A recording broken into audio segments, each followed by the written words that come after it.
chronological way, and then everything you've accomplished, everything you want, the stamp you want to leave on the world, and anything you want to say, Lenny. I get you all to myself today. Okay. I don't do a lot of interviews, so whatever you want me to say, Lenny, thank you so much for doing this. I so appreciate you. I've been a fan of yours forever and a day. I just want to throw that out there. I'm not me tooing you. I'm a fan, to be clear. So you guys, welcome to Comic Spot. I'm probably going to cry because today's episode is not brought to you by nepotism. If you check out Lenny's real last name, it's a match for my real last name. But we're not related, we don't think. So it's okay to have him on, not nepotism. I adore this comedian. He's also much more than a comedian. As far as his comedy, you got to check it out on his website, all over the internet, lennymarcus.com, right? Yep. Yeah. Well, Lenny is so sweet, so nice, so real. You're going to adore him. Let's get to know him today. His intro, listen, I had technology problems today. You're just going to have to go with this intro. He's been approved and passed at all the clubs you wannabes need to get on to. Check him out. He's all over the clubs. The Cellar, are you kidding me? Like, the best clubs are with Lenny Marcus. They know comedy. He's been on HBO. I mean, really, I didn't even know what HBO stands for. You know, he's been on it. He's been on Laughs Unlimited in Montreal. He's been all over late night. He's been on the Letterman show. He's been on Tonight Show. Tonight Show. I don't know why I merged those two, but I do. He's got a movie coming out with Leslie, and he's also the executive producer of Supermarket Sweep. Welcome to Comic Spot. I go crazy. Lenny freaking Marcus. That's a great intro. That's a great intro, Linda. Thank you. Oh my gosh, welcome. Thank you for your time. I'd like to go through your life. Were you funny as a little kid, or were you shy and somebody said be funny and you'll get the girls? What happened to you? I was desperately shy, for sure. I mean, I have cousins that say I didn't say anything till I was about 20. But I can't imagine. I think I just didn't like them. I just watched a lot as a kid, and I think I was the sarcastic one, not so much the class clown. It was more like the class, you know, like I would say stuff in the back of the room that would crack everybody up, and then the teacher would say, "What did he say?" And like, don't worry about it. There was just one, but I was polite. It was just, yeah, always with a line here and there. So. Lovely. And so in your life, being the wisecracker in the back of the room, at what point did you realize this could be a viable option for the future? Oh, well, that's another story. I mean, it was something I always wanted to try. I mean, when I went to college, my college roommate was a huge comedy fan. That's all we talked about. Did you ever want to try and do this? Did you ever want to try and do this? And he had like this monster record collection that was all comedy albums. I mean, Jackie Mason, all the old guys, you know, Henny Youngman. I mean, if you go back and listen to a Henny Youngman album, they're so good. I mean, they're really funny. Yes. And so I would make them. That was the one I played a lot, like the Henny Youngman album. We played Robert Klein. We played everything, every album you could play, Richard Pryor, everything. So, but like the old Borscht Belt guys would always crack us up. Woody Allen, stand-up comic, I fell in love with that album, The Moose. I think that was the first time I ever heard the Moose story. And then, so we always like, hey, when we get out, we're going to try to do stand-up comedy. And, you know, it took a while. We both went to work. And then we said we'd do it. He said he would do it before he's 30. And then I thought, if you don't, this is not going to take as good as we thought, as funny as we thought we both were, that it was going to take a lot of work. So I had to get on stage before I was 30. I think I did. I started at 29, but I had been working I just didn't like corporate America. So I was like, you know what? I'm going to try it. There was an open mic near where I was living at the time. And the rest is history. I got hooked and I was just there every week until I got good enough to move my way up slowly. And I like that you said that. Move your way up slowly. Because I can't tell you how many people step on stage and want to know how long till their Netflix special. They don't Yeah. even know what a premise and a punchline is, and they want to be on Netflix. Yeah, it happens quick. I just wanted to be able to get paid. That was my first goal. Like how do I get paid? And then I was living at the time in New Jersey, near the Stress Factory in New Jersey, and Vinny, the owner, was really nice to me, and he let me do the open mics until I was good enough to host, and then he was good until I was good enough to middle. And then I moved into Manhattan and started working the clubs in Manhattan. I was good enough to do that. And then I would go back and eventually headline and just start I mean, it took like, 8-10 years of really doing it every night to work my way up to that. Yeah, it doesn't happen overnight. I say it's like a snail moving, and it's a lot of pain. Most people leave because it's so painfully hard that, like, what am I doing this for? I don't need to torture myself every day. It's very hard. You mentioned the Stress Factories, and Vinny Brand is like a favorite of mine. He's responsible for a lot of careers moving up. He's definitely responsible for my career moving up. I owe a lot to Vinny. He was at my wedding. He's a piece of work. If you've ever met Vinny Brand, he's very funny. And yeah, I think the first thing he said to me at the open mic that I went to was, "Who are you?" I said, "I'm Lenny." He's like, "How long have you been doing comedy?" I said, "About, like, the first time he met me, I think I was doing it 2 months." He goes, "Okay, you go last." And I did like the 1 o'clock in the morning spot at his open mic that night. So we started from there. That's great. Oh my gosh, what a story. So what are some high and low points in your career? How many, I don't like to quantify by years, it's more expertise, but what year did you start, and what are some highs and lows in your career? Well, I started in 95. Well, it took me a long time because I, went through the manager system and the agent system, and I didn't like those people, and very much like, I don't need you to do any of this. I didn't do it for you guys or to get it. I just did it to be happier. So that's that's what I want to leave with people to watch. Like, if you want to do it because it makes you happy. Don't do it because you think you're going to be famous, because that's when it starts making people crazy. But it took me like 17 years to get on Letterman. And I mean, audition, whatever. There was nobody helping me do this, manager wise, whatever. So, you just have to keep going and going and going. But the highlight, until I did Letterman, and I held out. I mean, there were other shows I could have done and flown across the country, but that was my goal, to get on Letterman. He was my guy. He was my college roommate's guy. We grew up with him. Then he moved up to that 11:30 spot. We thought it was going to be the Tonight Show. And we thought, if you could do that, that's it. You made it. So that was the goal. Do that show, and you're a stand-up comedian. You could say that you did it. So it took me, that was the only thing I worked on for, 17 years. Now, the highlight until then was, you think this is funny, they used to be able to smoke indoors. Remember this? And Yes. and comedy clubs, you smoke indoors. Well, I would go do these shows in all these comedy clubs in New York City when I moved into New York to do this. And I'd come out and I would smell like a chimney. It was disgusting.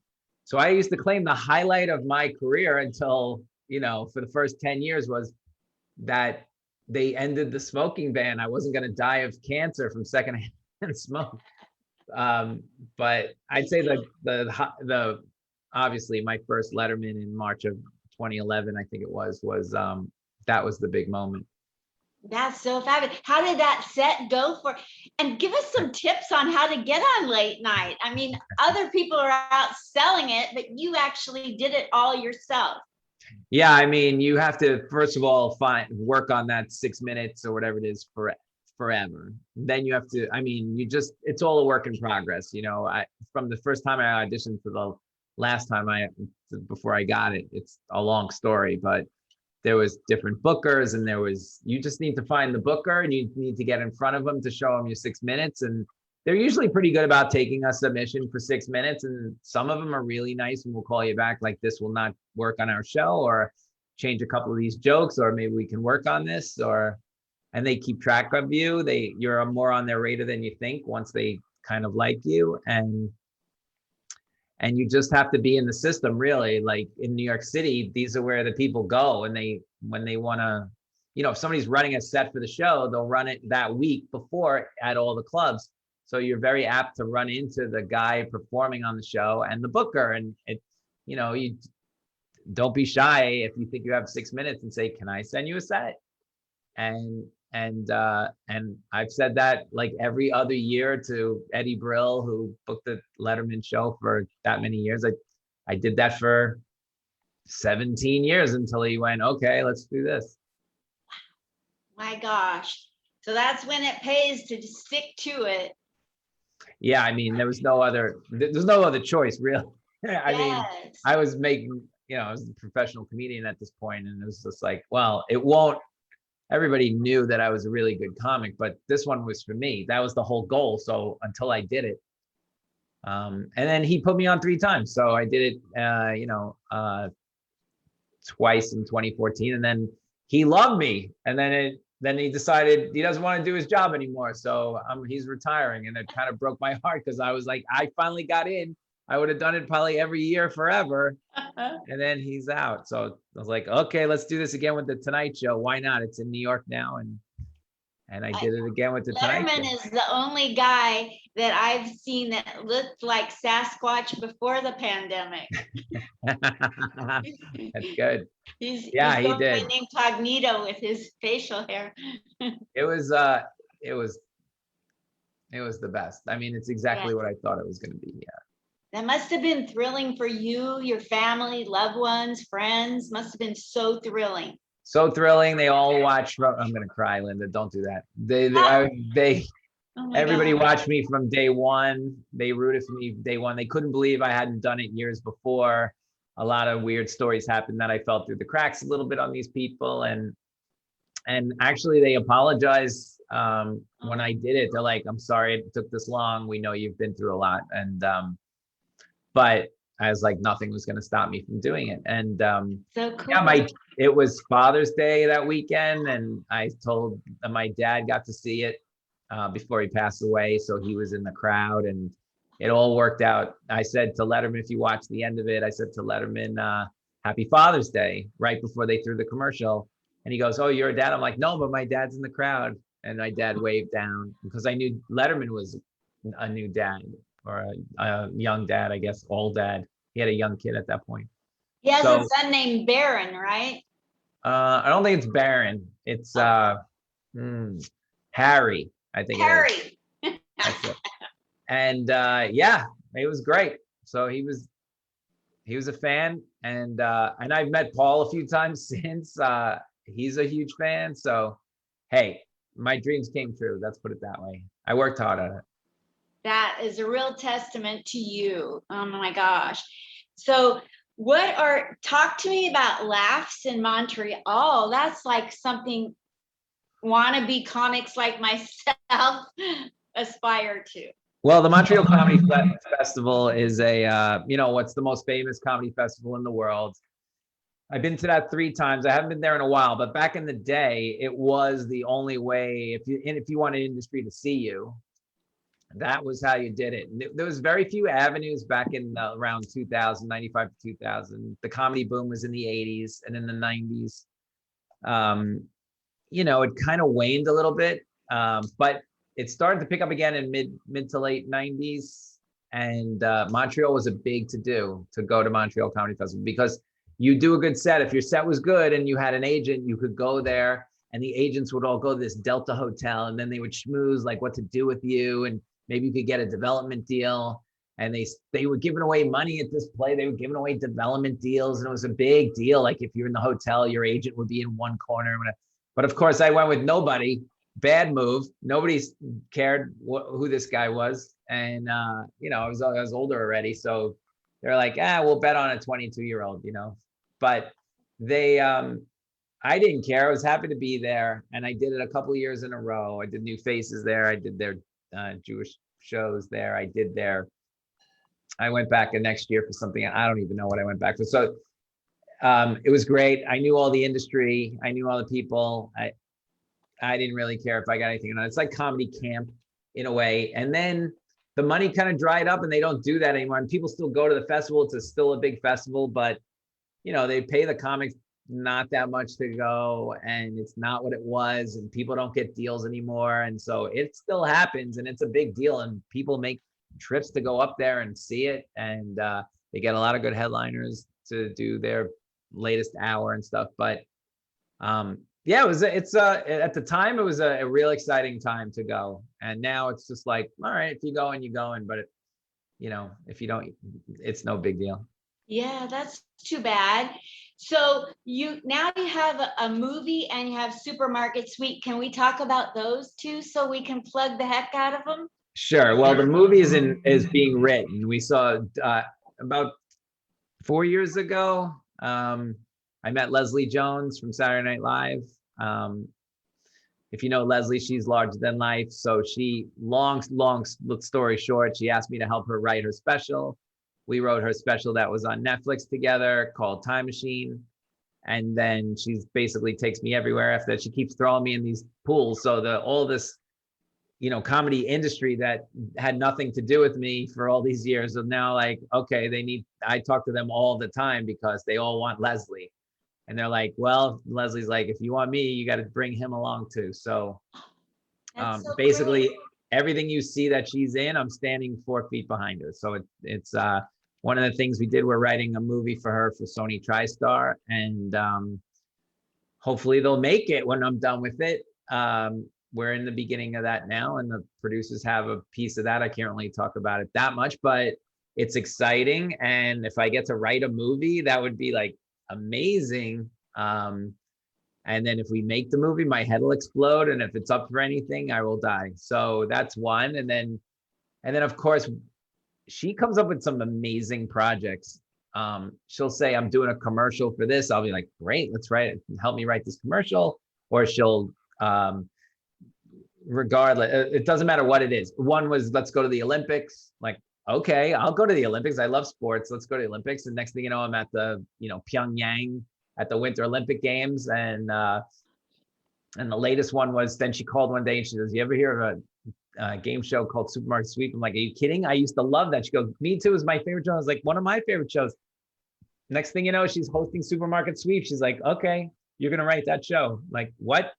So I'm sitting there. You asked me at the beginning before we got on the air about DC Benny. I'm like, do I know DC Benny? I hired DC Benny to be on Supermarket Sweep. And so you can see him as one of the checkout guys every week. And those lines I write with and for DC. It's, I got a lot of say on that show for sure. I'm sitting here working on it now. You can give you one. There you go. Oh my gosh. And I don't know, I have a lot of Supermarket Sweep swag, but we're working on season 2 now, and we're working on DC Benny's lines now. And we filmed that starting 2 weeks from today, and then it airs September 26th, and it goes for 13 hours, 13 weeks. You know how DC Benny is, in case you guys don't know, check out DC Benny. He's the best storyteller I've ever seen. I think it would be hilarious. You can run with this like as if you want my idea. I think it would be hilarious to have outtakes of people going up to DC Benny to check out, and he goes into a long story and they never get out of the place. Well, yeah, I mean, the guy's the best. He is the best storyteller ever. You nailed that. And we were trying to capture some of that, but it's too long. Everything has to be like this fast on the show, especially comedy wise. But we did get to work him in with some really ridiculous stuff in season 1. Yes. And it's just one of those crazy things. Believe me, he'll tell you, if you ever have him on again, he couldn't believe it. You know this business, Linda, it's very much trying to get with your agent or anything. Like I'm telling you, going to Montreal and getting a deal and then getting a show, it's astronomically small. So if somebody calls you and says, I want to put you in a TV show, the odds on that happening are 1 in a billion. but the odds of me calling up randomly a friend of mine and going, hey, Leslie wants you to be in this show. Any interest in flying to California and just doing it? I don't have to audition. Nope. He's like, I'm in. And so the odds on that are so once in a lifetime. But the reason he got the job is because Leslie always remembered him as what you were saying. He's a mensch, and he's a great guy. And that's what got him the job. Not comedy, not, I mean, she knew he was funny, obviously. We both love him, but he was the right guy for the job because she likes him. So I have to tell you, I was out, like I told you off screen, I was out in the snow and a limo pulled up and he came out and stood with me for 10 minutes at least, just getting, who are you? You know, and he wanted to know if I ever got any kind of role, he'd be the first person I would call after you. Oh, that's sweet. Yeah, he's a great guy. I mean, you meet some amazing people in this business. As you know, comics are a lot of fun, and some of them are, you wouldn't trust them with a dime. But some of them, you know, I've made some great friends, and they can really do the job. So, yes. you know, I try and use this. We try and use people that we can trust. We won't have to worry about them, and they're just fun. We know they're funny. So yes. So what are the odds of you tagging along with Leslie when she goes back to SNL and writing there? well, she's not going back to SNL. Okay. I don't know if you know how that ended, but she's not going back to SNL. But the last season, I started working with her when she was in the last season of SNL, and Lauren wanted to bring me in as a writer, and she's like, "You are not bringing him anywhere near this place." Which my wife cried because the money's really good as a writer there. But she thought I wouldn't leave there if I got put in the system. And Yes. she was like, I was like special ops. So if she needed something written that they wouldn't write for her, she might say, hey, help me write something for this and I'll submit it. So I got a couple of things maybe on us. I'm not going to say for sure. I can plausible deniability, you know, Linda, but I'm going to say that, yeah, some of my work might have finally got to SNL. That was fun. That's so cool. What's the stamp you're trying to leave on the world personally and professionally? Your legacy in life. What is that?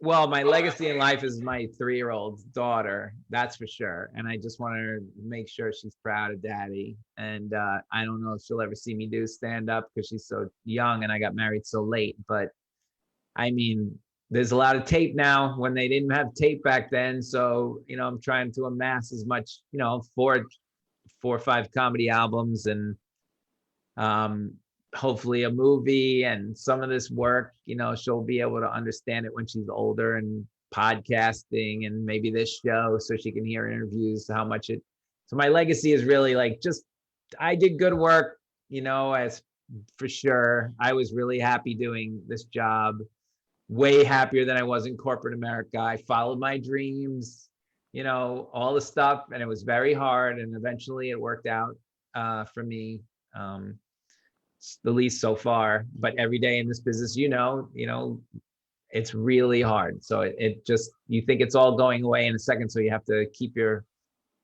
foot to the pedal and just keep plugging along. That's my legacy. And I guess what was the other part of this question, Linda? I'm so old I can't remember anything anymore. Yeah, and so you're asking a 70-year-old for help.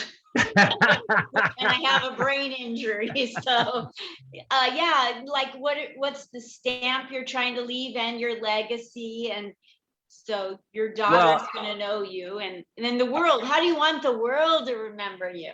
He was a great comic. That's what I wanted. That's all I wanted him to remember. He was very funny and he was a great comic. And that's seriously, if that was on my tombstone, he was very funny, I'll take it.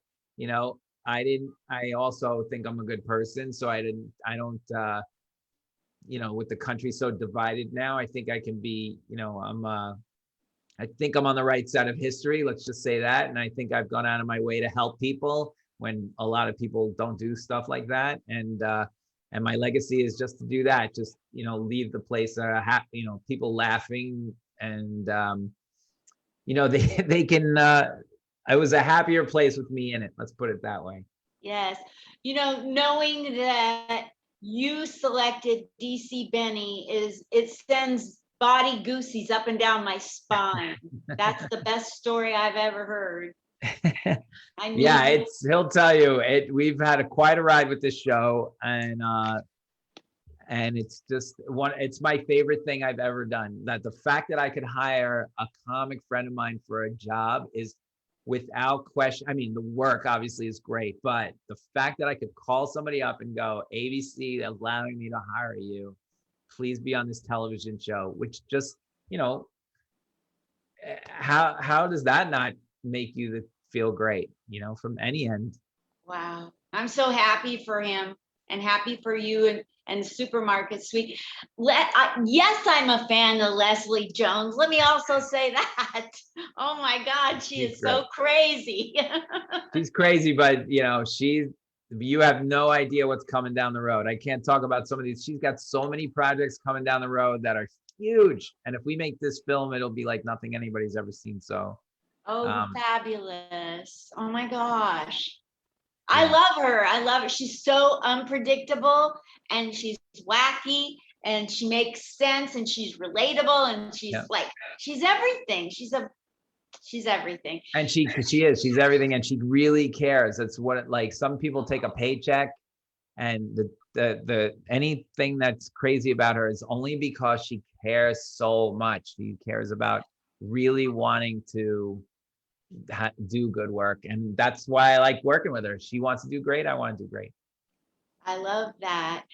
So where do you want followers? How can I encourage people to help your career? I know you've arrived, but is there like a special place where you need more followers? Well, that stuff is I'm this close to over it. You can go to LennyMarcus.com if you want to buy or a CD or see what I do. And if you like it, buy a CD, whatever. But if you want to follow me on Twitter, Instagram, whatever, it's Lenny Marcus NYC. And you could follow me, but it's gonna be pictures of my kid. It's gonna be pictures. It's like it's such a weird game. When I was we started saying you'd go to Montreal and hope to get a deal, right? That's it. That was the only way in. Now it's how many followers do you have? And if you have enough followers, you have millions of followers, we'll give you a special. Wait, is he funny? I don't know, but he's got millions of followers. It's like you don't have to be a comic, you have to be a cult leader. There's millions of followers. So, I'm on davidkoresh.com. There you go. David Koresh would get a deal and a special before I got a special. Yeah, he's killing. Linda, he's killing. Oh my gosh. Lenny Marcus, you guys, this is him. And get on lennymarcus.com and buy one of his albums. Go see pictures of his daughter. What's your daughter's first name? Birdie. Birdie? Birdie. How do you spell it? Birdie. My best friend who passed from cancer was Bertie, Bertie. Yeah, that's right. Little trivia. Thank you so much, Lenny. I appreciate this. Thank you. This is a rare interview, I understand. That is rare. So good luck with your career. I hope to see you on stage someday.